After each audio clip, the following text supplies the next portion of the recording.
Donc, bonjour à tous et à toutes, bienvenue. Bienvenue à cette causerie bien particulière organisée par Bibliothèque et Archives nationales du Québec. Je m'appelle Gabrielle Sirois et je suis bibliothécaire à la Grande Bibliothèque. On a profité de la journée de la créativité et de l'innovation pour mettre en valeur les parcours d'entrepreneurs qui ont dû avoir beaucoup de créativité pour non seulement développer des entreprises qui ont du succès, mais aussi pour s'adapter au milieu de l'entrepreneuriat québécois. Donc, cet après-midi, j'ai le plaisir d'accueillir deux invitées inspirantes, Adèle Tarzibachi et Idalmis, Carreras Rios.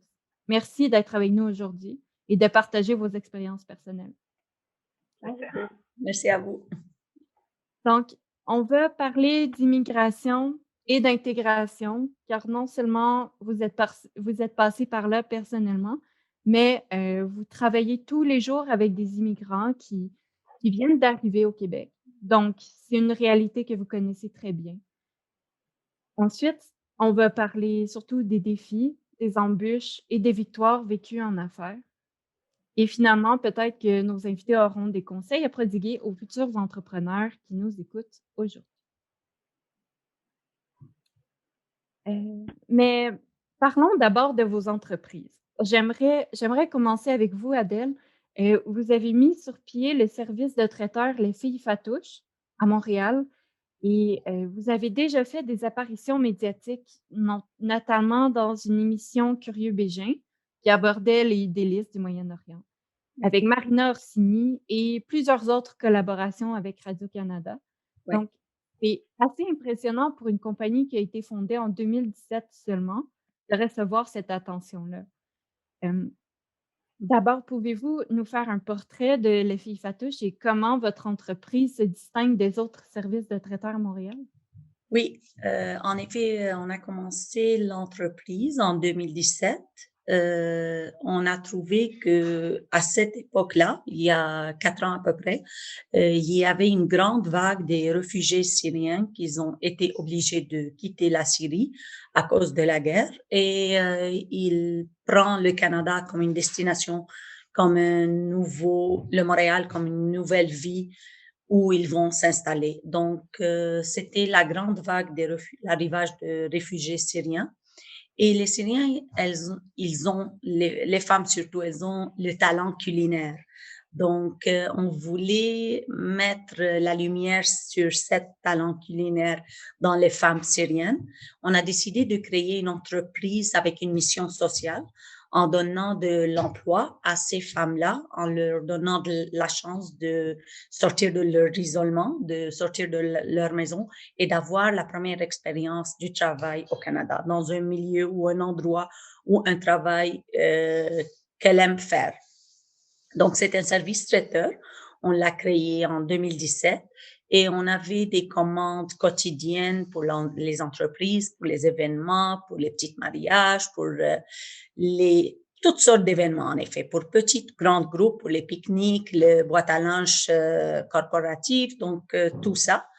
Quelques années plus tard, on a décidé de lancer des épices. En effet, oui, on fait un service traiteur, mais on voulait aussi faire découvrir le vrai goût de la cuisine syrienne. Donc, on s'est dit pourquoi pas. On voulait que les Canadiens, les Québécois commencent à cuisiner à la syrienne chez eux, mais cuisiner une recette syrienne demande certains ingrédients. Donc, on a importé déjà les ingrédients pour notre cuisine, et on voulait les vendre. Donc, on a commercialisé, on a commencé avec 4 épices. Une année plus tard, on a ajouté d'autres épices. Donc, on a maintenant une gamme de 10 épices, incluant la mélasse de grenade qu'on le vend dans les grands magasins, dans certaines épiceries fines et à travers métro aussi. Hem, est-ce que vous avez toujours voulu démarrer une entreprise ou bien c'est surtout le besoin de venir en aide aux femmes syriennes qui vous a motivé à démarrer ce projet-là? En effet, moi d'abord, j'avais une autre entreprise. J'ai commencé à importer le savon d'Alep de mon pays et je commercialise ce savon-là à travers le Québec, le Canada, certains points de vente hors Québec. Donc, j'ai fait affaire toujours. J'ai toujours eu ce lien-là d'ici. Même si je suis une Canadienne, j'ai toujours eu ce lien-là avec mon pays. Donc, je voulais d'abord faire découvrir le savon d'Alep, le savon ancestral de mon pays aux Canadiens. Et quand j'ai rencontré la fondatrice, la cofondatrice avec moi, Madame Josette Gauthier, j'ai tombé en amour avec l'idée et j'ai dit, oh oui, même si j'ai une entreprise déjà, je vais pas dire à cette idée-là. J'étais une bénévole dans plusieurs organismes et plusieurs églises et j'ai connu ce besoin-là. Donc, quand il y avait des annonces pour aider les Syriens ou bien un poste de travail, je mettrais ce poste de travail et je reçois comme un poste de travail pour un seul employé, mais je reçois centaines de réponses comme quoi, ah, moi, je suis intéressée, est-ce que tu peux m'aider à trouver un emploi? Donc, j'ai touché le besoin, j'ai touché que elles ont pris quelques cours de français, elles ont de la difficulté à s'intégrer dans la société canadienne, malgré le fait qu'elles ont pris plusieurs cours de français, elles n'arrivent pas à parler 100% français. Donc, et surtout, elles sont des femmes au foyer, elles sont des femmes qui ont des enfants. Des fois, les horaires de travail, c'est pas très flexible dans certains milieux. Donc, oui, j'ai touché ces besoins-là et euh, c'est comme d'un point de vue, ça me fait plaisir de les aider et d'un autre point de vue, ça me fait plaisir aussi de mettre la lumière sur une cuisine assez riche et assez savoureuse qui présente mon pays en effet. Est-ce que vous savez combien de femmes vous avez employées depuis le début? Depuis le début, 4 ans, une trentaine de femmes. Maintenant, on a 8, 10 femmes qui travaillent avec nous. Mais de 2017 jusqu'à maintenant, il y avait une trentaine de femmes. Il y a certaines femmes qui ont retourné au travail. Il y a d'autres femmes qui ont décidé elles ont travaillé un travail à côté de chez eux. Certains, elles ont eu une bonne expérience au niveau de chef d'équipe ou bien chef de cuisine. Donc, ils ont eu la chance de mettre ça sur leur CV pour trouver un autre emploi. Donc, et pour nous, c'est ça notre but. On voulait que ça soit la première expérience et on voulait qu'ils ont un point fort sur cette CV-là qui les aide à trouver un emploi dans le futur. Oui, c'est ça, parce qu'on l'entend souvent, c'est obtenir la première expérience de travail qui est la plus difficile, mais Oui, un coup que, on n'en a qu'une seule, eh bien ça peut ouvrir des portes, oui, tout à fait. hem, donc votre entreprise, elle est surtout qualifiée d'une entreprise en économie sociale. Est-ce que, la mission sociale de votre entreprise s'étend jusqu'en Syrie, d'où vous faites venir les ingrédients? La mission sociale, c'est des engagés de réfugiés syriens qui viennent d'installer ici à Montréal et qui n'ont pas eu la chance de trouver un emploi. Et Mmh. la mission sociale, c'est de donner même la plus grosse responsabilité à ces femmes-là, au lieu d'engager quelqu'un qui sort de l'université, qui est diplômé comme un chef dans les plus grands hôtels. Non, on voulait vraiment donner cette chance-là d'avoir un bon travail à nos femmes. Donc, c'est ça la mission de notre entreprise. Mmh. Donc, dans le fond, non seulement vous aidez des femmes syriennes ici au Québec, mais vous aidez aussi, des femmes de famille là-bas, peut-être, d'où est-ce que vous commandez vos ingrédients? Tout Donc à c'est fait. En effet, il y a de la commerce entre les deux pays. On fait de l'importation, on aide les gens qui ont souffert à cause de la guerre et elles ont de la difficulté à sortir et elles veulent continuer de travailler dans leur pays malgré la guerre et de la difficulté quotidienne, sans électricité, sans eau et tout ça. Donc, oui, d'un point de vue, on les aide parce que un container qui vient de la Syrie, c'est vraiment de l'aide financière à ce pays-là ou à certains petits artisanats, petits ateliers ou petits fournisseurs. mmh. C'est pas des grandes usines. Hein. On travaille pas avec des usines que ça fait 50 ou 60 ans qui font des épices. C'est vraiment des petits ateliers, des petits il y a de l'artisanat partout dans nos épices et il y a l'artisanat, même le package, la manière de mettre, c'est toutes des heures de travail de plus parce qu'on les importe de la Syrie, les ingrédients, mais on les emballe ici, on les étiquette emballés ici. Donc, on travaille avec des graphic design qui est québécois, canadien, on travaille avec une imprimerie ici à Sainte-Julie. Donc, c'est comme on travaille avec plusieurs personnes, immigrants ou pas immigrants, canadiens ou pas canadiens, d'ici et d'ailleurs, mais c'est ça comment ça fonctionne notre entreprise. Merci beaucoup. Et Merci. de votre côté, Damis, vous avez un parcours différent parce que vous n'êtes pas parti de zéro, comme la plupart des entrepreneurs l'ont fait ou le font encore aujourd'hui et comme c'est, valorisé, dans les médias ou dans les organismes et cetera. Vous avez plutôt repris l'entreprise Regency Nannies.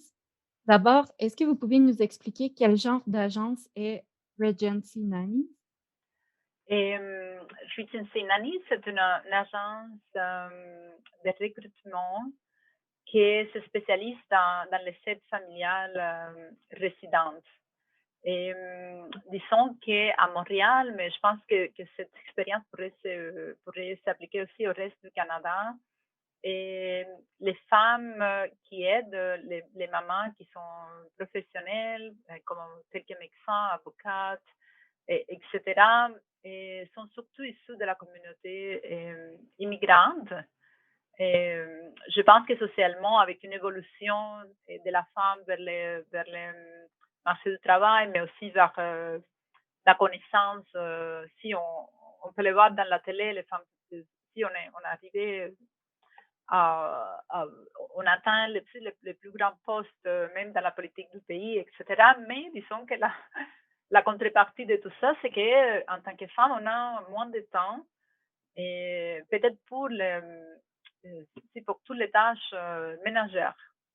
Donc, disons, le système canadien fait en sorte que si ce travail-là va être réalisé pour des femmes, et qui vient surtout de l'extérieur.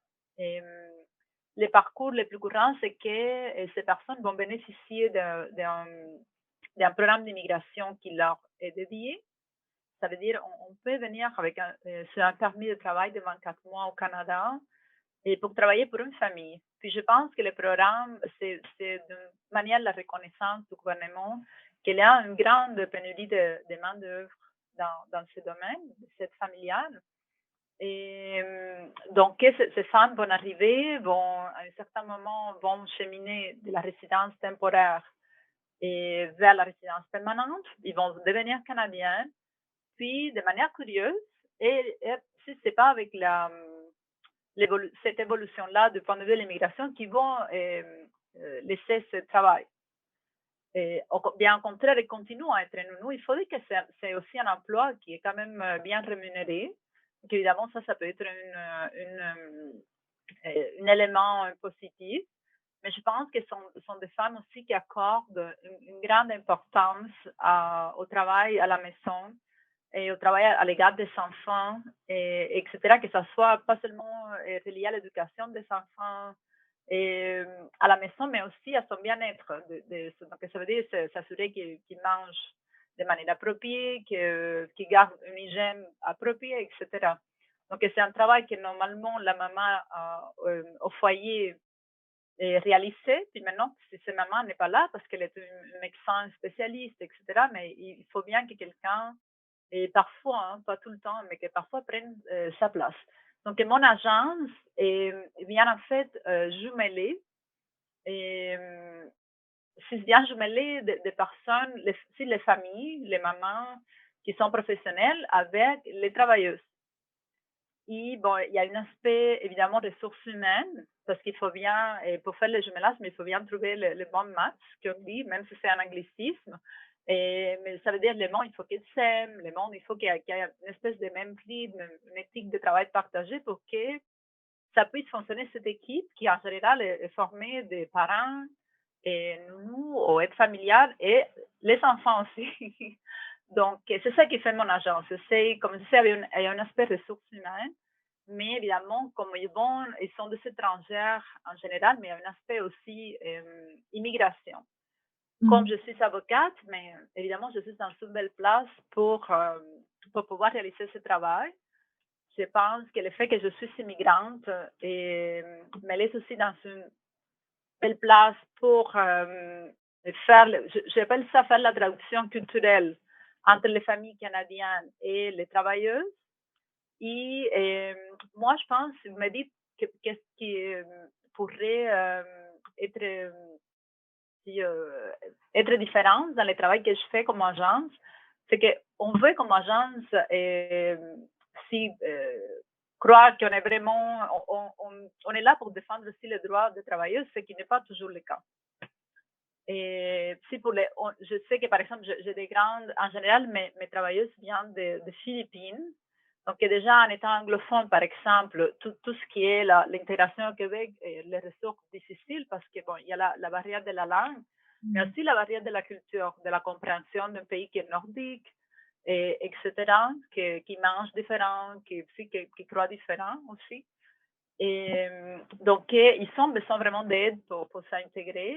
Et le fait qu'ils sont des travailleuses temporaires aussi leur laisse parfois dans un certain état de fragilité au niveau de ses droits au Canada, etc. Donc, une agence qui peut faire du bien vraiment beaucoup. Et moi, j'ai comme vraiment des excellentes relations avec d'autres types d'organismes qui bien appuyer les processus d'intégration de ces femmes.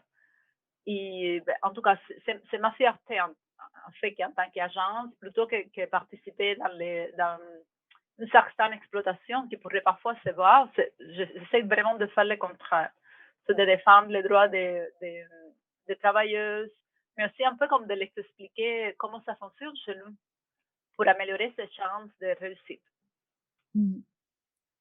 C'est sûr qu'au Québec et au Canada, on est quand même très chanceux dans le sens que les congés de paternité, on en a un peu plus que comparativement aux autres pays, mais vous avez quand même su trouver une entreprise qui répondait à un grand besoin, c'est-à-dire des nounous à domicile. Et vous avez quand même trouvé la perle rare, ce qui est une chance aussi parce qu'il y a tellement d'entreprises qui, dont le propriétaire veut céder et il y en a beaucoup sur le marché en ce moment, mais vous avez réussi à trouver celle qu'il vous fallait. Comment vous avez fait pour trouver cette entreprise-là? C'est un peu le hasard, mais il faut dire aussi que lorsqu'on a l'idée de l'entrepreneuriat, si on est un peu comme à la chasse, si on peut le dire, à la recherche vraiment d'une opportunité, puis on ne sait jamais comment cette opportunité d'affaires va se présenter. Si dans ma pratique d'avocate en droit corporatif, je peux vous dire que parfois, on peut, dans le fond, de manière proactive, aller chercher l'achat d'une entreprise, mais parfois, comme dans mon cas, c'est tout simplement quelqu'un m'a mis en contact avec la propriétaire antérieure de l'entreprise. Donc, ça, je pourrais dire que cette opportunité-là s'est présentée dans la forme d'un contact professionnel parce qu'on est tous les deux avocates et membres du barreau du Québec et qu'on était membres aussi de l'Acadie, qui est un organisme à l'intérieur du barreau, c'est un organisme qui vient rassembler tous les avocats en immigration. Donc, lorsqu'on est nouvelle dans la carrière de droit comme d'immigration, comme c'était mon cas, mais c'est un organisme dans lequel vous cherchez à vous joindre parce qu'il y a comme énormément d'informations à laquelle vous pouvez accéder facilement et de manière abordable. Donc, disons, cette opportunité-là s'est présentée comme ça. Et je n'avais pas l'idée nécessairement de reprendre une entreprise. Comme beaucoup d'avocats qui commencent leur carrière, on se rend compte assez facilement que le travail n'est pas toujours là, qu'en plus, il y a une attente de que toi, tu sois le créateur de ton propre travail et pour pouvoir avoir des revenus qui correspondent un peu à tes expectatives. Donc, la repreneuria était presque comme un hasard, mais après ça, qu'est-ce que je sais de cette expérience, mais aussi de ces études que je fais, etc., c'est qu'il y a énormément d'entreprises au Québec à reprendre. si au niveau de, mais on appelle ça la repreneuriat. Ça veut dire que c'est tout un mouvement qui commence par une grande promotion du gouvernement du Québec, parce que la réalité, c'est qu'il y a beaucoup d'entreprises dont je connais plusieurs propriétaires qui n'ont pas de relève, pour leurs entreprises. Ça veut dire, disons, on peut bâtir une entreprise pendant 30 ans et à l'âge de la retraite, mais tes enfants ne veulent pas nécessairement les reprendre. Ils ont des intérêts qui sont différents. Et à ce moment-là, mais il faut trouver probablement quelqu'un à l'extérieur de ton cercle familial pour aller chercher ces relèves. Parfois, ces relèves vont se présenter à l'intérieur de tes propres employés.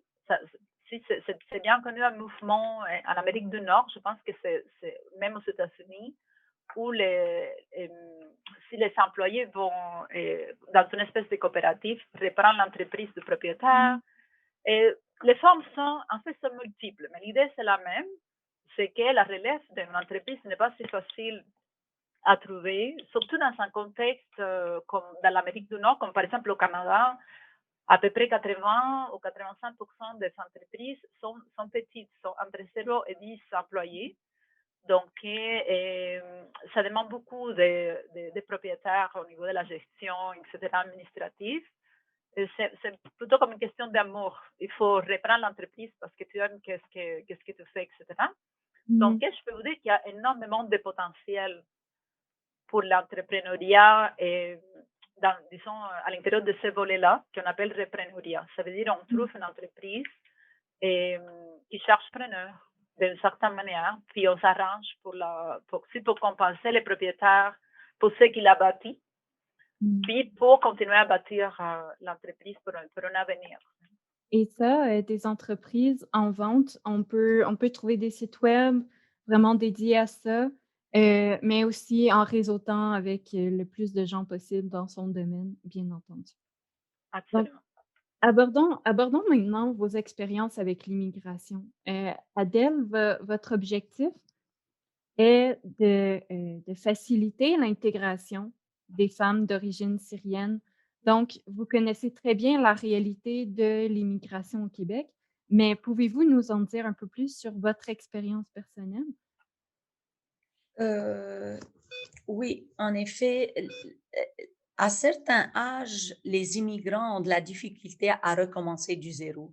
Les femmes, surtout une femme de foyer ou bien une interprète ou bien une éducatrice, à l'âge de 45 ans, 50 ans, si elle est ici à Montréal, elle a changé déjà sa ville, sa maison. Donc, elle a de la difficulté à recommencer, à revenir aux études. Donc, pour elle, rentrer au milieu de travail ou trouver un travail qui est quand même bien pour sa situation familiale ou bien qui répondait à ses besoins, un travail qui lui donnait un petit peu d'argent de poche pour vivre mieux ici au Canada. Donc, ça lui répond ça répond à ses besoins. Donc, retourner aux études, j'ai dit, c'est un obstacle pour certains immigrants, surtout quand il vient à l'âge de entre 40 et 60 ans. Les jeunes, ils s'intègrent facilement en rentrant à l'université. Ils veulent rien savoir sur le travail. Ou ils peuvent trouver un emploi dans un restaurant en temps partiel, mais ils savent que s'ils continuent leurs études, ils vont avoir un succès, ils vont avoir un bon poste de travail. Donc, les jeunes, c'est plus facile à continuer leurs études. Mais pour les hommes ou bien pour les femmes dans notre situation, pour eux, c'était comme c'est évident, je vais chercher un travail. Je ne veux pas retourner aux études et je vais chercher un travail qui répond à mes besoins. Je vais chercher un travail, même si je change parmi notre équipe, les filles Fatouches, il y avait des avocats, il y avait une comptable, il y avait un interprète, il y avait plusieurs éducatrices. Donc, c'était pas en général des chefs ou bien jamais des cuisiniers. Ce sont des femmes au foyer qui aiment cuisiner, qui ont la talent culinaire et qui ont passé beaucoup de temps avec leur mère ou leur grande-mère en cuisinant. Donc, pour eux, c'était « wow, j'aime cuisiner ». J'aime l'endroit. Ce sont tous des femmes syriennes, donc on partage pas seulement la langue, on partage nos souvenirs qu'est-ce qu'on a quitté en Syrie, on partage notre vie quotidienne ici au Canada. Chaque femme revient à la cuisine en parlant de qu'est-ce qui s'est passé avec sa famille, ses enfants, comment ces enfants sont intégrés à la société, comment ils ont trouvé des emplois. Donc, il y a plusieurs points en commun entre les femmes, pas seulement la langue, pas seulement le pays. Elles arrivent en même temps au Canada, donc ils ont plein de choses à partager ensemble. Et ça aide beaucoup à créer un beau milieu de travail dans la cuisine. Oui, dans le fond, si je comprends bien, trouver un milieu de travail où est-ce qu'on se sent à l'aise, ça aide vraiment beaucoup à l'intégration. Oui. Vous avez aussi mentionné, les études. Et vous, lorsque vous êtes arrivé au Québec, est-ce que vous avez commencé à travailler directement ou vous avez suivi des études? J'ai pris quelques cours de français, j'ai pris des cours d'anglais, j'ai commencé mon entreprise. À un moment donné, j'ai décidé de prendre un cours de vente conseil. Je voulais étudier, je voulais 100% avoir une étude ici, rentrer dans une école. Je voulais amener mes enfants à l'école, mais moi aussi, je voulais être une étudiante.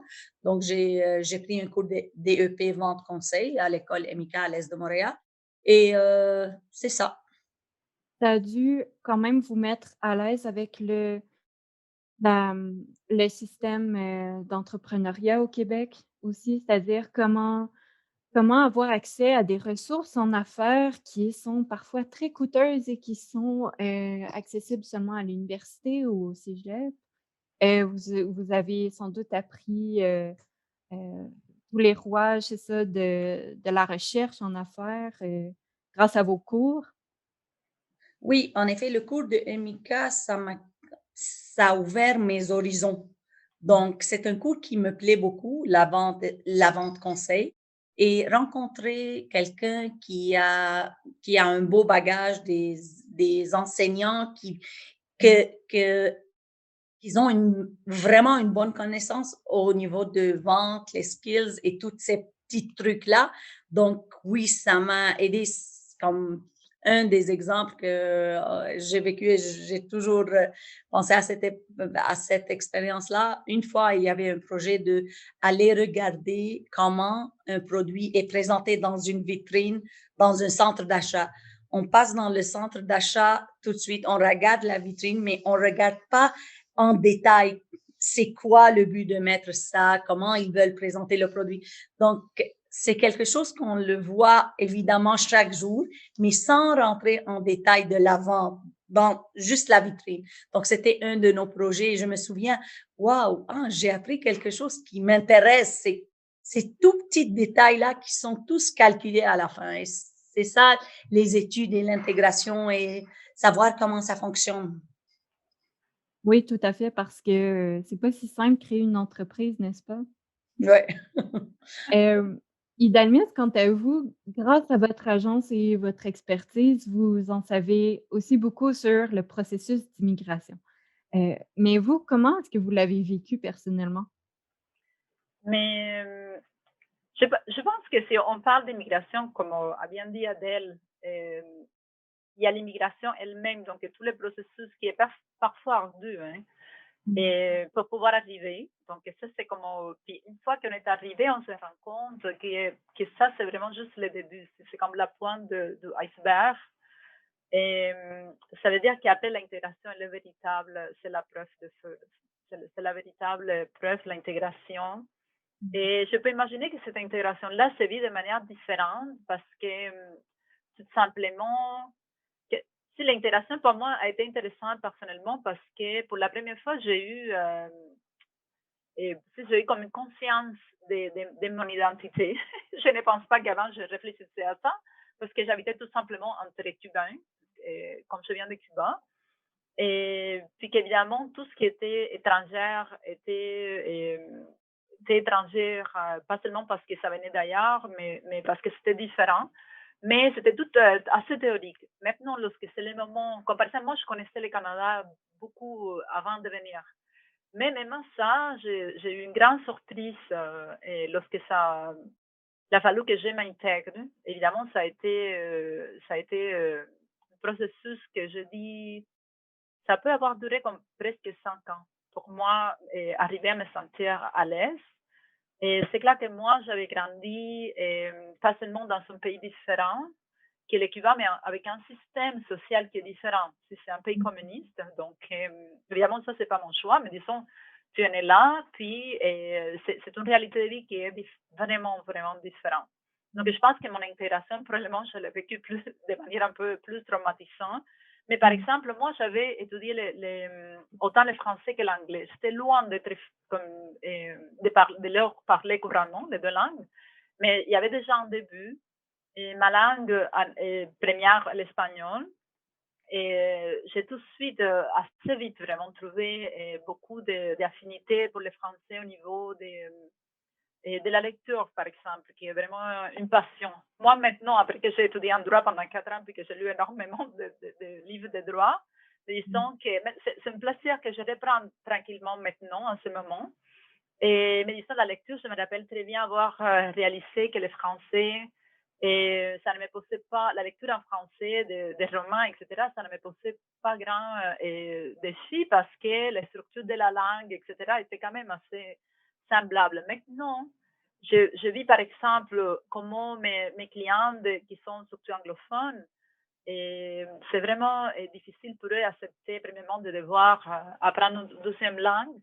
Et parfois, l'intention de maîtriser le français, par exemple, là, mais c'est une langue qui est difficile d'apprendre. Et donc, je pense que si je me suis bien intégrée, c'est parce que, justement, j'ai investi au début beaucoup à la compréhension de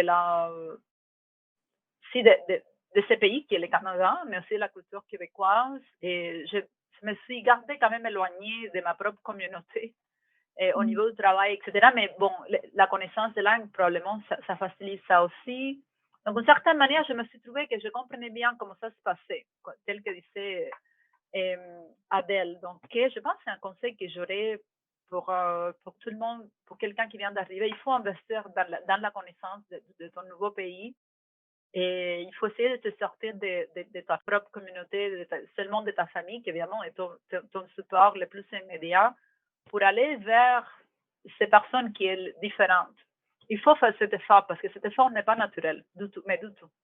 Et donc, je pense qu'une fois que tu traverses ça, que tu acceptes ta nouvelle société, ton nouveau pays, avec ses bonnes choses et ses mauvaises choses, évidemment, avec tes propres souvenirs, tes propres douleurs, d'avoir laissé d'où tu viens. Mais bon, après ça, ça se passe tout plus facilement. Et je pense que c'est à ce moment-là que peut-être l'entrepreneuriat, etc., et des projets beaucoup plus ambitieux vont rentrer dans ta vie.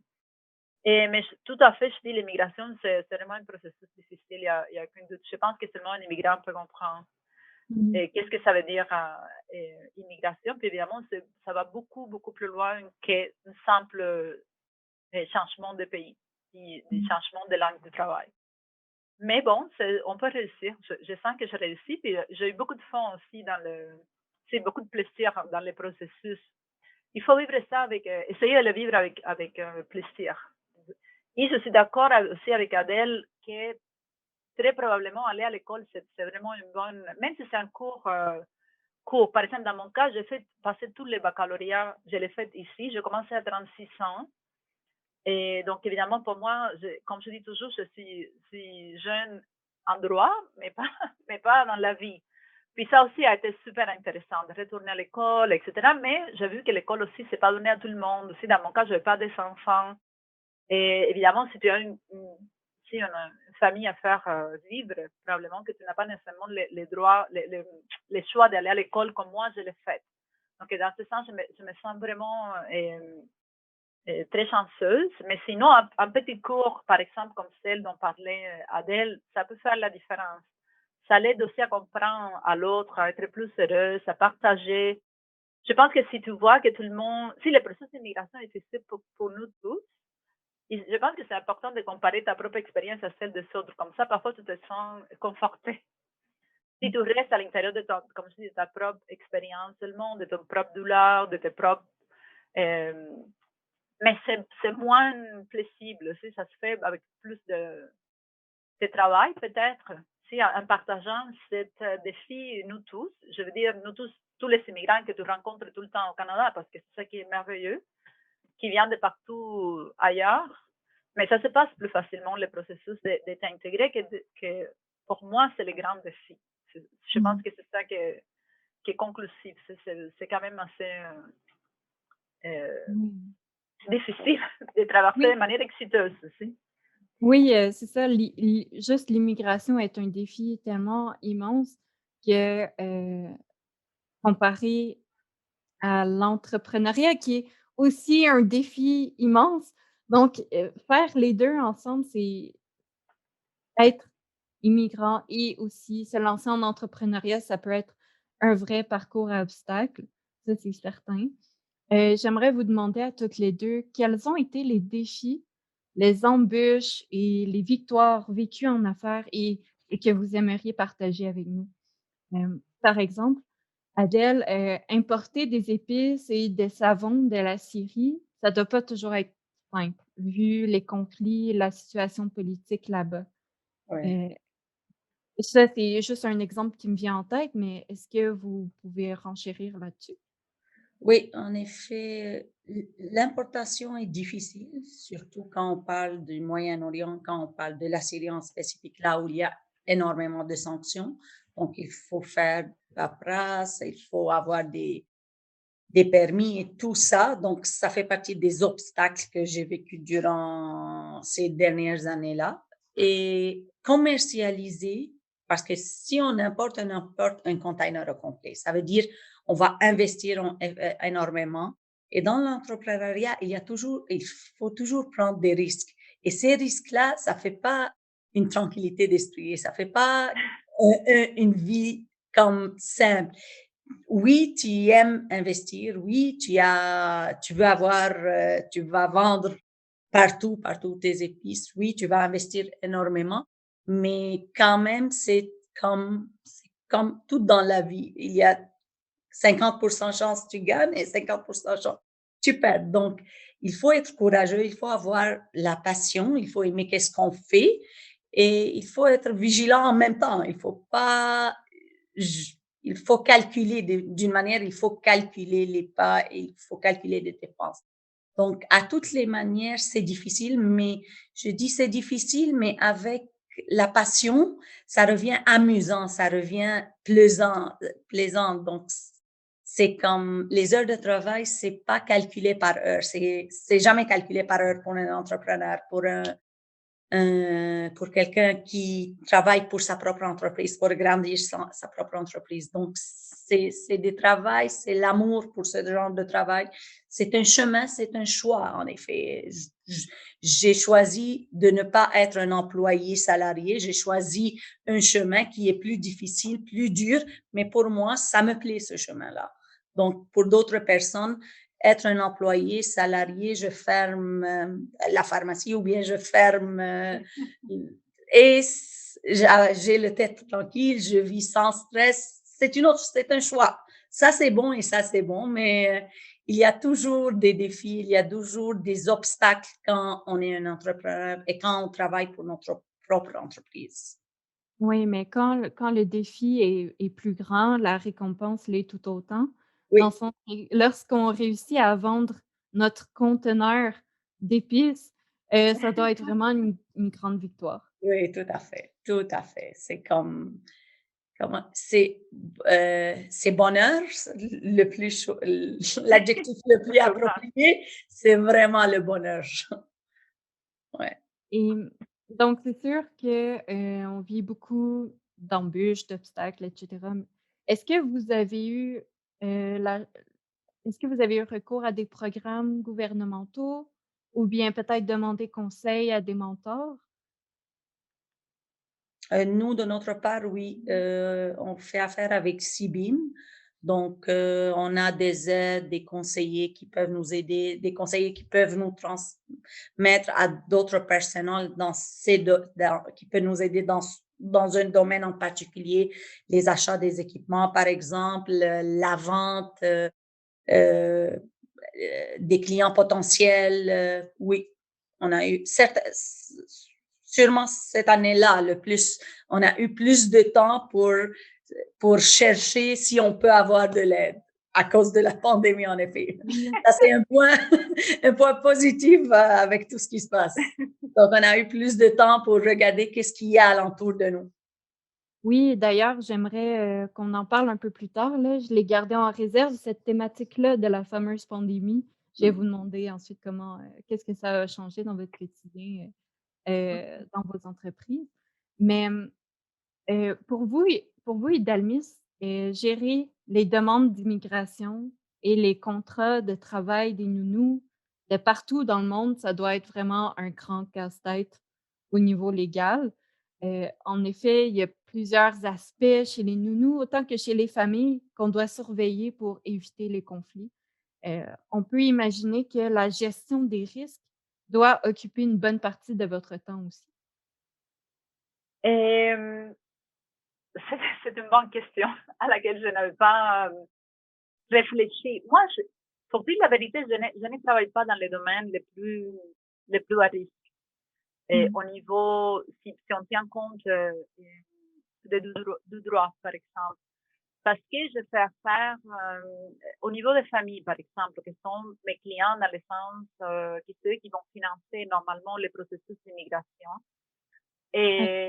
Mais c'est quand même certain, parce qu'en étant des Canadiens, bon, il y a une éthique de travail, une éthique de faire des affaires qui est excellente, je pourrais dire. Donc, ça garde un risque quand même assez bas. Et en même temps,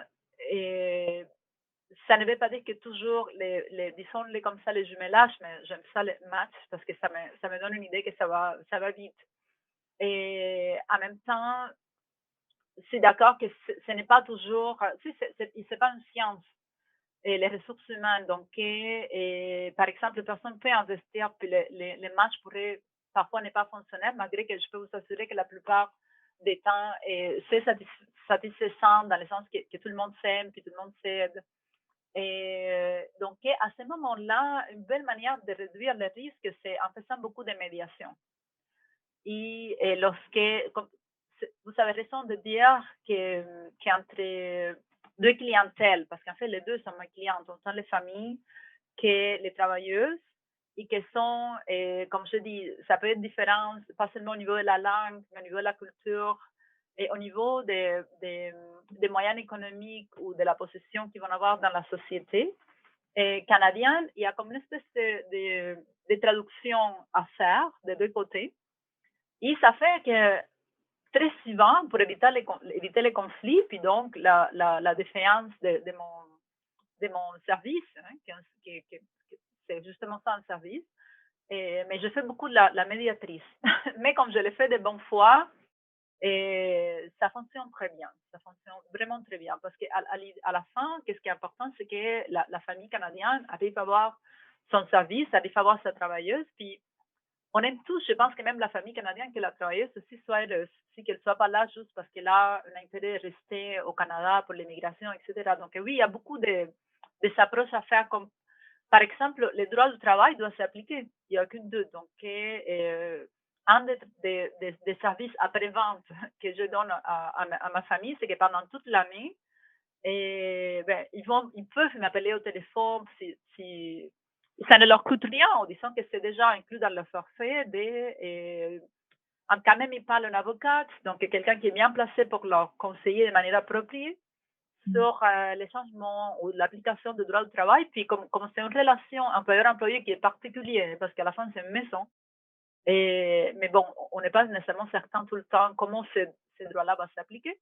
Et moi, je suis là justement pour expliquer aussi, par exemple, aux travailleurs certaines décisions. Parfois, par exemple, il faut que je les explique comment ça fonctionne, les impôts, et quelle est l'importance de ce montant d'impôts quand même important qu'on paye tous, et au niveau social, etc.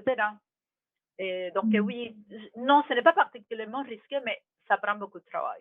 Ça prend très souvent, je dirais, du travail qui n'est pas nécessairement rémunéré. Et comme Mmh. disait Adèle, si je ne compte pas nécessairement ce travail parce que c'est comme service à la clientèle. Tu sais, ça rend tout le monde heureux. appuyer dans les processus, etc. Et comme elle disait aussi, je pense qu'un des défis d'être entrepreneur, c'est gérer les risques, certainement. Et on travaille dur, on ne devient pas entrepreneur pour travailler moins, pour dire la vérité. Non, c'est ça. Ouais. Et, exactement. Je dirais que notre défi pourrait être lié aussi au financement. Si, il y a des thèmes, il y a des, si, je pense, attirer notre attention sur ces points qui sont définitivement très importants pour l'entrepreneuriat. Tu n'es pas toujours la tête tranquille, parce que l'argent, il faut que ça rentre, tu dois offrir un bon service, etc. Et tu dois opérer ton entreprise de manière honnête envers tes clients, et aussi en protégeant les expectatives de tes clients, etc. Mais à la fin, il faut que ça rentre l'argent. Il faut que ça se paye, les loyers, etc. Donc, oui, je suis d'accord que ce n'est pas toujours la tête tranquille que tu vas aller te coucher, probablement. Dans mon cas, j'ai toujours été employée. Et je pense, je donne encore beaucoup d'importance à mon expérience d'employé, vraiment. Je pense que ça a été vraiment important d'avoir eu cette expérience-là, avoir travaillé pour différentes entreprises, surtout au début de ma carrière d'avocate. Et je dirais que toutes ces connaissances-là, qui n'ont aucun rapport avec le droit, ça rapport, par exemple, aux ressources humaines, au travail administratif, etc., tout ça s'applique. Et très souvent, je pense que tout le monde n'est pas fait pour ça. Je pense qu'on peut apprendre beaucoup, mais ça prend une certaine qualité, un certain esprit de sacrifice, etc. pour être, mais je ne le changerai pour rien d'autre, pour dire la vérité. Je ne le changerai pour rien d'autre. Je suis très contente d'avoir créé mon propre travail dans le sens de travailler pour moi-même. Oui, il y a un sentiment d'indépendance, vraiment fort, de fierté aussi. oui. Parce qu'on sait que c'est pas donné à tout le monde, donc c'est le fun de se dire, et moi, j'ai été capable. Oui. Adèle Hidalmus, quand on lance une entreprise, on s'attend à vivre des défis qui sont relativement connus et qu'on peut anticiper. Toutefois, tout le monde est dans une nouvelle réalité depuis le début de la pandémie et on n'est toujours pas sorti de l'auberge. Donc, est-ce que vous pouvez m'en parler un peu plus de comment vous avez réussi à tirer votre épingle du jeu malgré, le confinement et les règles sanitaires? De votre côté, Adèle, je crois que, tout le domaine de la restauration a été jeté dans le noir et il l'est encore un peu aujourd'hui. C'est sûr que les restaurants ont dû faire, ont dû se revirer sur une scène, comme on dit, et mettre leurs efforts dans le service de livraison, par exemple. Vous, est-ce que ça l'a touché vos activités et de quelle façon?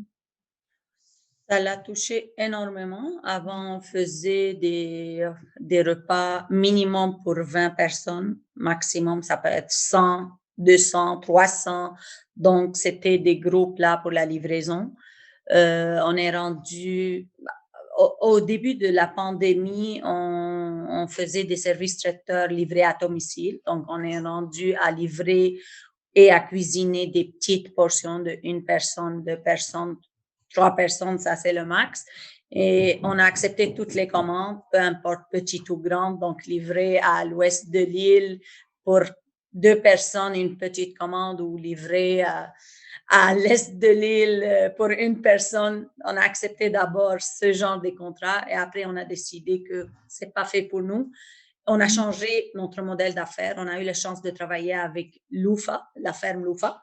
Donc, on fait des prêts-à-manger maintenant. On a changé complètement notre modèle d'affaires. On a commencé avec une production en grande quantité à la ferme Loufa et on livre on a commencé avec 5 jours par semaine. Maintenant, on est rendu à 6 jours par semaine, livraison chaque matin, 200, 300 plats chaque jour. Donc, c'était l'opportunité qui est née au moment de l'entreprise, au moment de la crise. Et pour nous, c'est un changement complet dans tous les équipements, changement complet dans toutes nos manières de penser, nos emballages, nos étiquettes, tout a été changé. Travailler avec des ingrédients bio, fournisseurs bio, donc tous ces détails-là ont été changés. Mais en effet, on ne voulait pas juste attendre que la pandémie finisse pour recommencer à nouveau.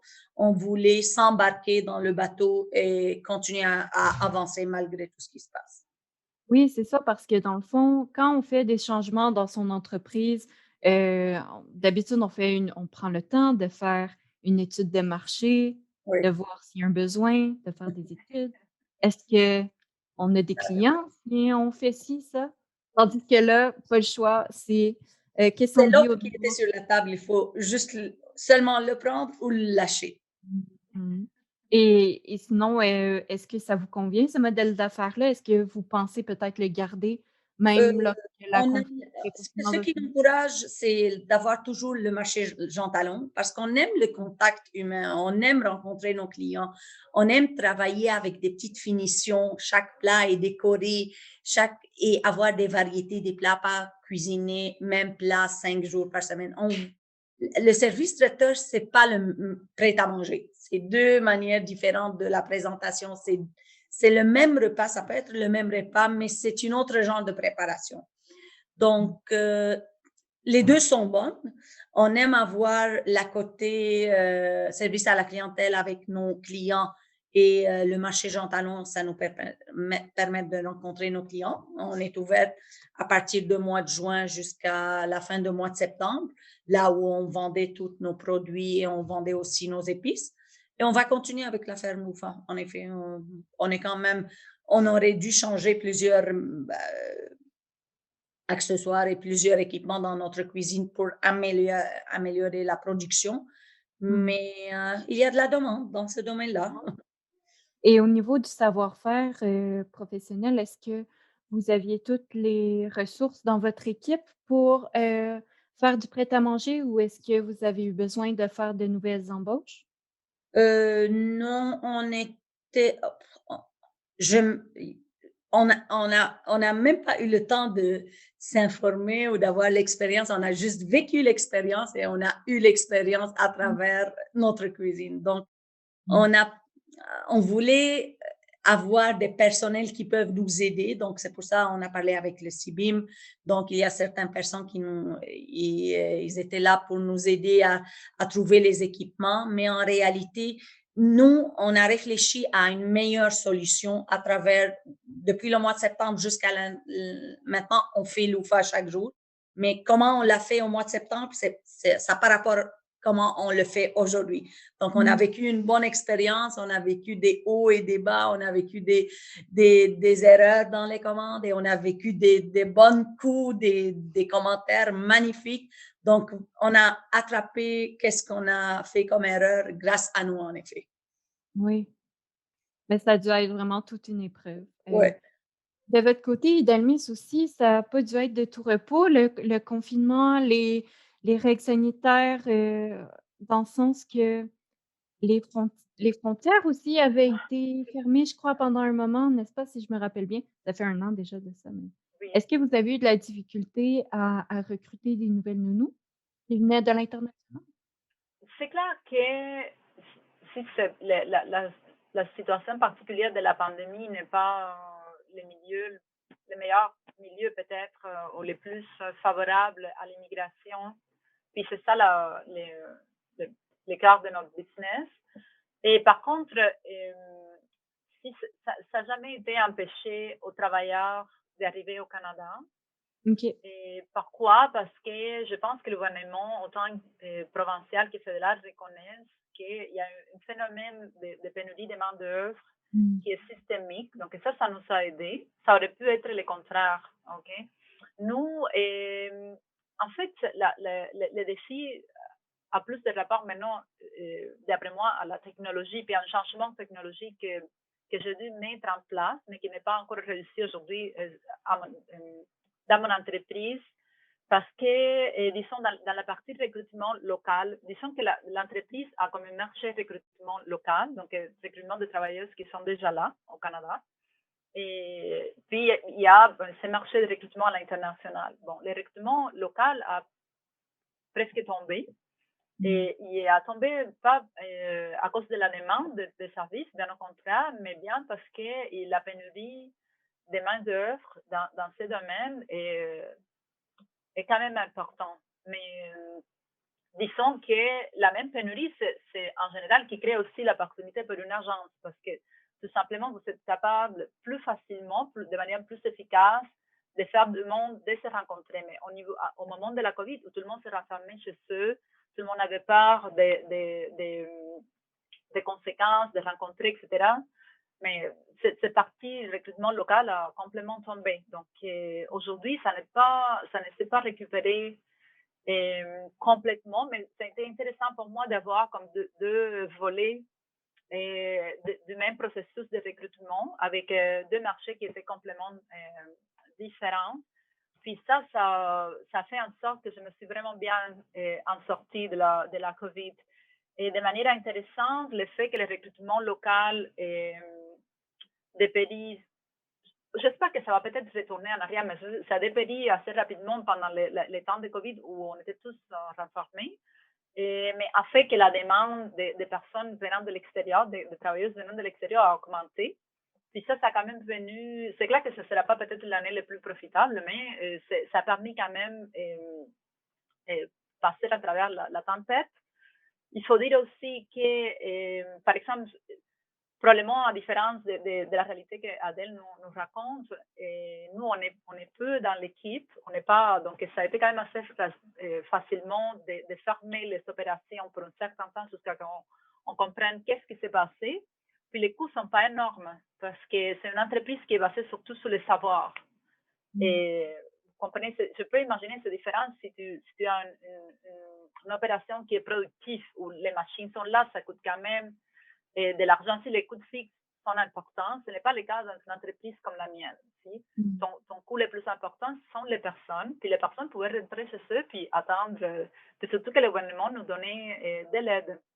Donc, ça l'a sauvé. Par contre, les grands défis, disons, que la COVID m'a laissé, c'est les défis technologiques parce que dans les ressources humaines jusqu'à maintenant, je peux vous assurer, la rencontre personnelle était la essence même d'être une recruteuse. Finalement, vous rencontrez une personne, puis vous savez, si vous avez un mandat de rencontrer un type de personne, tel âge, si telle expérience, etc., puis vous rencontrez la personne, puis dans ces rencontres personnelles, c'est là que ça se produisait le miracle. De trouver la perle rare, de dire, OK, cette personne est parfaite pour cette famille, etc. Bon, ça n'existe plus, ça. Parce que autant moi, personnellement, que les travailleuses, que les familles, on a tous beaucoup de peur de se rencontrer. Donc, quelque chose d'intéressant à cet égard, c'était que bien avant la COVID, j'avais l'idée que l'avenir de mon entreprise était surtout dans les nouvelles technologies. Et donc, d'ailleurs, normalement, lorsqu'on achète une entreprise, je pense qu'il faut, tout l'essence, c'est aller déceler une opportunité qui n'est pas encore développée, parce que c'est ça qui va faire que ton entreprise va grandir, puis qu'il y aurait à la fin un profit, parce qu'un jour, c'est toi qui vas vendre cette entreprise à quelqu'un. Il faut que l'entreprise agrandisse la valeur. Puis j'ai toujours pensé que cette valeur-là, j'allais les retrouver, ces croissances, j'allais les retrouver côté nouvelles technologies, parce qu'évidemment, ça facilite énormément la rencontre entre les personnes, puis c'est de ça qu'il s'agit. Mais de manière intéressante, j'avais eu cette idée bien avant le COVID, et c'est comme si la COVID est venue, la COVID m'a pris complètement dépourvu, il faut le dire, mais j'avais déjà l'idée que je devais cheminer à l'intérieur de mon entreprise vers des opérations plutôt en ligne, rencontres en ligne, etc., etc. Donc, je me suis dit, la prochaine fois, je vais suivre mes instants d'entrepreneur. Et pourquoi? Parce que dans les opérations, lorsque tu as une idée comme ça, par exemple, il y a une agence qui tout se fait papier, tout est dans la documentation, puis que tu veux, j'ai beaucoup investi énormément à passer toutes les opérations, par exemple, la comptabilité, la préparation des documents, etc., vers la web. Mmh. Et ce n'est pas nécessairement, par exemple, un investissement que je vois encore de retour, mais je sais que dans l'avenir, c'est une valeur que j'ai ajoutée à mon entreprise. Mais là, j'ai envisagé donc, par exemple, je pose un exemple, j'ai envisagé que peut-être le CV, au lieu d'être un morceau de papier, mais devait être bien une vidéo. Donc, je ne suis pas rendue là, mais je voyais que c'était l'avenir. Puis je me disais, en tant qu'entrepreneur, mais c'est mon défi de convertir ces entreprises complètement papier en entreprise sans papier, et pas seulement intéressant, proposition intéressante du point de vue écologique, etc., mais aussi de l'efficacité des rencontres, parce que, comme vient de dire, les rencontres, s'ils ne sont pas être personnelles, mais tout de suite, il y a comme les opportunités vont se multiplier. Sauf que ça, c'est une idée, l'entrepreneur a toujours décidé, mais après, les mettre en place, il y a toujours des limites. Il y a des limites de personnel, de capital humain, mais aussi de capital, évidemment, de finances. Donc, disons, lorsque la COVID est arrivée, je n'étais pas, Oui, c'est surtout ça. pas là, mais je me disais comme, waouh, j'ai déjà vu ça avant que la COVID arrive. Sauf que la COVID a été comme la Ouais. confirmation que c'est vers là que je devais aller. Donc, évidemment, à partir de maintenant, mais pour moi, ça a été une année d'investissement dans les transferts technologiques vers la web. Mmh. Ça veut dire, Au par moins. exemple, je mets en place un nouvel site web où le monde va pouvoir se rencontrer, etc. C'est clair que là, mon modèle d'affaires change avec ça. Mais bon, encore, c'est un risque que tu prends pour un jour aller chercher une valeur qui est moins dépendante, par exemple, de la COVID. Parce qu'on se dit tout que peut-être on pourrait avoir, si maintenant c'est une certitude, et rien ne nous garantit que dans l'avenir on ne va pas revivre cette situation. Donc, moi je Tout à pense fait. qu'avec la COVID, les entreprises ont, chacune de nos entreprises est venue gagner une autre dimension de valeur, si quelqu'un peut se valoriser. Est-ce que tu es résistante à la COVID ou non? Tu comprends? Donc, moi, je suis contente de voir que mon entreprise a fait résister la COVID parce qu'évidemment, il y en a Ouais. beaucoup qui vont disparaître. Il n'y a aucun doute que c'est quand même assez tragique pour l'entrepreneuriat, cette situation. Oui, tout à fait. Le temps file, on arrive bientôt, à la conclusion, mais avant de conclure, j'aimerais vraiment vous poser une toute dernière question. Heu, Adèle, est-ce que vous auriez un conseil à donner, si vous en aviez un seul, un conseil à donner à, une nouvelle arrivante là qui vient puis au Québec puis qui aimerait se lancer en affaires? Qu'est-ce que vous lui diriez? Il y a toujours du soleil après la pluie. Donc, je me sens que malgré tout ce qui se passe, c'est pas tout le temps de la difficulté et c'est pas tout le temps que le soleil est là. Donc, il faut traverser certains moments difficiles, mais sûr et certain, l'avenir est ici au Canada. Donc, je vois au niveau de l'éducation, au niveau de la mode de vie, au niveau de tranquillité d'esprit, au niveau de la paix. Donc, c'est un pays quand même qui est très, très, très riche et il faut pas emmener, oui, c'est beau avoir des souvenirs, mais il faut pas regarder en arrière. Si on regarde trop en arrière, on va pas vivre le moment, on va pas penser au futur. Il faut, oui, je suis jusqu'à l'instant attachée à mes racines, je suis jusqu'à l'instant d'origine syrienne, mais quand je dis d'origine syrienne, tout de suite après, je dis je suis canadienne. Donc, il Mmh. ne faut pas négliger le fait que le Canada, c'est un beau pays, c'est multiculturel, multiethnique. Donc, il faut juste rentrer passer cette période-là de la difficulté, la première ou deuxième année, mais rentrer dans la société, s'intégrer dans la société, sortir de l'environnement, rencontrer des nouvelles gens. Donc, il ne faut pas être limité avec la famille, les amis. Il faut vraiment sortir et voir qu'est-ce qu'il y a dehors. Élargir ses horizons. Oui, exactement. Et vous, Idalmis, est-ce que vous avez une dernière perle de sagesse à nous partager? Oui, peut-être si pour aller, je suis tout à fait d'accord avec ce qu'Adèle dit, évidemment, mais je dirais aussi pour aller, si je peux peut-être me permettre des conseils plus concrets, parce que ma carrière d'avocate en droit corporatif m'a aidé aussi à comprendre ces réalités. Et je pense que si on veut se lancer en affaires, il va y avoir nécessairement une période de réflexion pour se renseigner, pour s'équiper de manière très différente, telles que, par exemple, bien apprendre la langue ou et apprendre la langue des affaires, comme par exemple aller faire un cours en vente conseil. Dans mon cas, j'avais pris un cours de démarrage d'entreprise. Il y en a énormément de ce type de ressources. Très souvent, on ne paye même pas pour ce type de cours-là.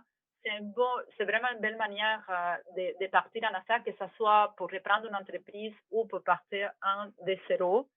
Après, c'est clair, après qu'on a passé toute cette période de réflexion, il faut penser évidemment bien avant de commencer à l'aspect financement. Et comme je te commentais tantôt, je pense qu'une belle manière de commencer à travailler pour le financement d'une entreprise, ça pourrait être acquérir un bien immobilier. Ce n'est pas mon cas, mais en le regardant en arrière, je me dirais, j'aurais dû avoir l'opportunité d'investir dans l'immobilier, tout simplement parce que ça facilite énormément. Et tout type de financement dont tu pourrais avoir besoin. Il faut savoir aussi que même ça te faudra toujours un peu de financement, mais il faut se rappeler qu'il y a d'autres sources de financement qui ne seront pas seulement de ta poche. Par exemple, les banques sont très difficiles dans le cas d'une entreprise comme la mienne, par exemple, qui n'a pas de ressources concrètes, de biens réels, mais bien en savoir, etc. Puis un achalandage qui n'est pas si mesurable, mais il y a des fonds, par exemple, d'investissement social.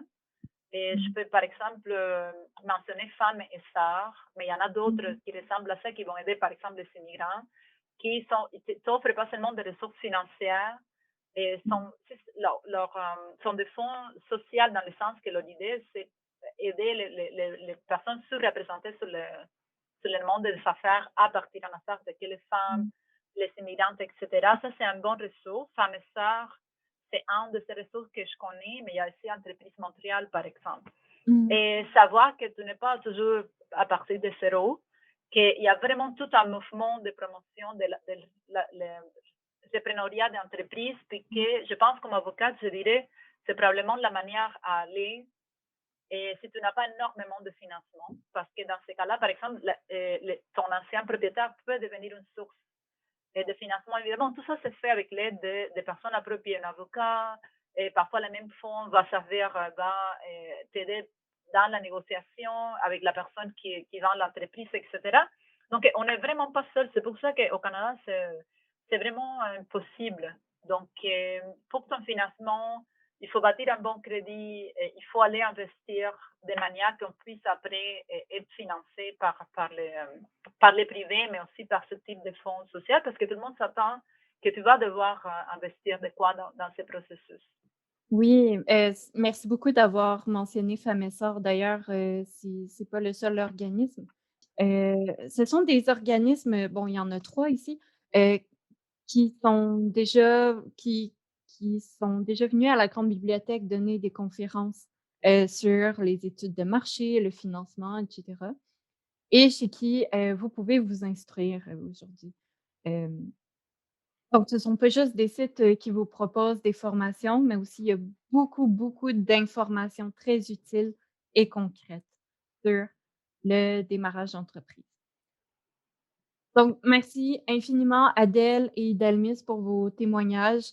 Merci pour votre temps, votre disponibilité. Ce fut très, très apprécié. Il s'est dit beaucoup de choses pendant notre échange. Donc, si vous avez des questions sur un organisme qui a été mentionné ou tout autre détail, écrivez-moi. Il me fera plaisir de vous répondre. Voilà. Si vous avez des questions en entrepreneuriat ou etc., je pourrais vous aiguiller. Vous pouvez aussi trouver de l'information sur notre site web, grâce à de nombreux guides qui font le portrait de toutes les ressources disponibles à la Grande Bibliothèque sur l'entrepreneuriat.